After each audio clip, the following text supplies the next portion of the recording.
السلام علیکم ورحمۃ اللہ تعالیٰ وبرکاتہ۔ الحمد للہ رب العالمین، الصلاۃ والسلام علیک یا سید الانبیاء والمرسلین، اما بعد فاعوذ باللہ من الشیطان الرجیم، بسم اللہ الرحمن الرحیم۔ یہ محرم الحرام کا مہینہ چل رہا ہے، ورد و وظائف پڑھ رہے ہیں۔ کل آپ نے شان اہل بیت سنی، آج میں آپ کو 7، 8 اور 9 یہ 3 دن کی عمل بتاؤں گا اس مہینے کی۔ آج 5 تاریخ ہے محرم الحرام کی۔ آپ جو لوگ ابھی غفلت اور سستی اور کاہلی کی وجہ سے ان 5 دنوں میں کچھ نہیں پڑھ پائے ہیں، وہ آگے 7 اور 8 اور 9 3 دنوں میں جو ہے میں جو وظیفے اور عمل بتا رہا ہوں کر سکتے ہیں۔ فضیلتیں بے شمار ہیں، وقت کم ہے، فضیلت کی بات نہیں کریں گے انشاءاللہ، ہم بات کریں گے عمل کی۔ 7، 8 اور 9 ان 3 دنوں میں آپ 1002 مرتبہ آیت الکرسی پڑھ سکتے ہیں۔ ایک دن میں 334 مرتبہ پڑھنی ہے آپ کو، اور 3 دن میں 1002 مرتبہ آیت الکرسی کی فضیلت سے آپ ناواقف نہیں ہیں۔ اس کے بعد آپ جو ہے سورہ فلق اور سورہ ناس کو بھی ان 3 دنوں میں 333 بار یعنی 111 111 111 کر کے پڑھ سکتے ہیں۔ تیسری جو چیز ہے پڑھنے کی وہ آپ کو بتائیں، وہ یہ ہے کہ آپ سورہ مزمل شریف کو 3 دن میں 120 120 120 مرتبہ پڑھ سکتے ہیں، یعنی 3 دن میں 360 مرتبہ پڑھ سکتے ہیں۔ چوتھی چیز یہ ہے کہ آپ یاسین شریف کی بھی زکوٰۃ ان 3 دنوں میں ادا کر سکتے ہیں۔ اس میں یاسین شریف آپ 72 مرتبہ 7 تاریخ کو 72، 8 تاریخ کو 72 اور 9 تاریخ کو 72 آپ پڑھ سکتے ہیں۔ دیکھیے آیت الکرسی ہے، سورہ فلق، سورہ ناس ہے، اور سورہ مزمل شریف ہے، سورہ یاسین شریف ہے۔ اس کے علاوہ آپ دیکھیے نعت علی کی بھی جو ہے آپ زکوٰۃ ادا کر سکتے ہیں 3 دنوں میں۔ اس میں جو چھوٹی زکوٰۃ ہوتی ہے وہ 700 مرتبہ پڑھ کے 7 تاریخ کو، 8 تاریخ کو، 9 تاریخ کو، یعنی 3 دن میں 2100 مرتبہ ہو جائے گی۔ اور نعت علی کو نسبت مولا کائنات حضرت علی کرم اللہ تعالی وجہ الکریم سے، جو کہ سلطان کربلا حضرت امام علی مقام حضرت امام حسین رضی اللہ عنہ کے والد گرامی ہیں، تو اس لیے اس کو 700 مرتبہ پڑھ کے 3 دن میں آپ اس کو 2100 مرتبہ کر سکتے ہیں۔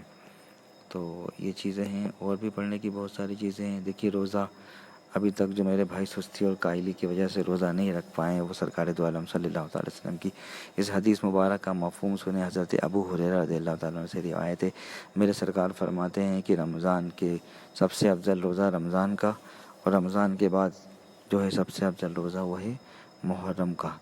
اب سوال یہ اٹھتا ہے، ہم سوچتے ہیں ہم کتنے روزے رکھیں محرم میں۔ دیکھیے محرم میں آپ جو ہے جتنے چاہیں اتنے روزے رکھ سکتے ہیں۔ اب بچے ہیں 25 تو آپ 25 رکھ سکتے ہیں، لیکن خاص جو روزہ ہوتا ہے وہ ہے 9 تاریخ کا اور 10 تاریخ کا۔ جو خاص روزہ وہ ہے 9 تاریخ کا اور 10 تاریخ کا، یا پھر 10 اور 11 کا۔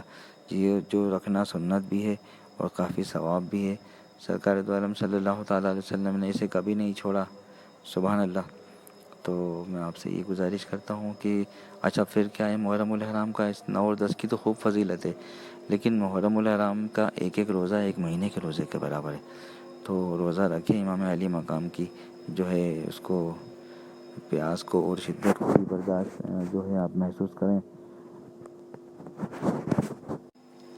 اور اہل بیت یعنی رسول اللہ صلی اللہ تعالی وسلم کی آل سے آپ محبت کریں۔ سیدی اعلیٰ حضرت فرماتے ہیں، تیری نسل پاک میں ہے بچہ بچہ نور کا، تو ہے عین نور تیرا سب گھرانہ نور کا۔ آپ نے بارہا واقعہ سنا ہوگا، پالکی میں اعلیٰ حضرت سوار ہوئے، 4 پالکی اٹھانے والوں میں ایک آل رسول بھی تھے، اہل بیت بھی تھے۔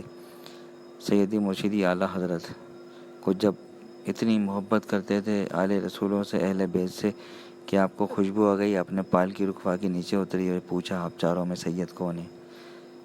بڑی مشکل سے انہوں نے بتایا، مزدوری کرتے تھے، اگر وہ بتاتے تو کام نہیں ملتا تھا اس ٹائپ سے۔ پھر آپ نے ان سے معافی مانگی، اور اعلیٰ حضرت ضعیفی کا عالم تھا۔ اعلیٰ حضرت پھر پالکی میں بیٹھے، اور اس کے بعد جتنی دیر اعلیٰ حضرت ان پہ کاندھوں پر بیٹھ کے چلے تھے، اسی طرح آل رسول کو، ان کو رسول اللہ کی آل کو، ان 4 پالکی اٹھانے والے میں سے ایک پالکی والے جو سید تھے، ان کو اعلیٰ حضرت نے پالکی میں بٹھا کے اور ضعیفی کی حالت میں کندھے پہ لے کے اتنی دیر چلے جتنی دیر انہوں نے ان کو کندھے پر بٹھایا تھا، ان سے معافی مانگی۔ دیکھیے سیدوں کا ادب جو سکھایا ہمیں اعلیٰ حضرت نے ہی سکھایا۔ اللہ تعالیٰ کی بارگاہ میں دعا، اللہ تعالیٰ ہمیں اہل بیت سے محبت کرنے کی توفیق دے، اللہ تعالیٰ ہمیں کہنے سننے سے زیادہ عمل کرنے والا بنا دے۔ دیکھیے بڑی شان ہے اہل بیت کی. سید اعلیٰ حضرت کا بڑا احسان ہے جنہوں نے ہمیں سیدوں کا، اہل بیت کا ادب اور احترام کرنا سکھایا. اعلیٰ حضرت خود یوں فرماتے ہیں، اے رضا یوں نہ بلک تو نہ جید نہ صحیح سیدنا سیدی جیدی ہر دہر ہے مولا تیرا. سبحان اللہ. اللہ ہم سب کو بخشے، ہمارے ماں باپ کو بخشے، پیارے آقا کی پیاری امت کو بخشے. کام وہ لے لیجیے تم کو جو راضی کرے. ٹھیک ہو نام رضا تم پہ کروڑوں درود، نارے دوزخ سے بچا فردوس کر ہم کو عطا، بندہ غفار نوری با صفا کے واسطے. السلام علیکم رحمۃ اللہ تعالیٰ وبرکاتہ.